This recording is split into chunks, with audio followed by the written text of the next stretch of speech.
ยพี่น้องดูเดือดเผ็ดมันอีหลีพี่น้องมือนี่นะแม่จูนเมียเก่าของหนุ่มกะลาโพสต์เฟซบุ๊กแบบนี้นะพี่น้องนะบอกว่าไปศาลใหม่ใกล้ฉันไปขึ้นศาลได้หมายดีกากลับเป็นของแถมกลับมาบ้าน4 ล้านคือไม่จบที่ขอโทษคืออะไรเนี่ยแม่จูน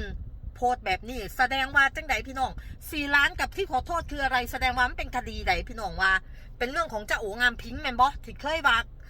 ที่เคยฟ้องร้องกันเนาะพี่น้องเนาะชาวเน็ตใส่ใจชาวเน็ตก็ไปซ่องพี่หนุ่มกะลาทันทีพี่หนุ่มกะลาโพสต์เพลงเป็นโสดทำไมแล้วโพสต์รูปกุญแจคีย์การ์ดบอกว่ามีคนส่งกุญแจคีย์การ์ดมาคืนแบบนี้หมายความว่าไงเป็นโสดทำไม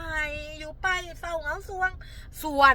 เจ้าโองามพริ้งพอไปส่องเจ้าโองามพริ้งก็โพสต์แบบเรื่องราวทั้งหมดจบแล้วอย่างสิ้นเชิงแล้วก็โพสต์เพลงนะพี่น้องนะมีความสัมพันธ์แบบนี้3 คนโอ้ยโอ้ยนี่ละเองเรื่องผัวเมียนี่ละพี่น้องนี่ละ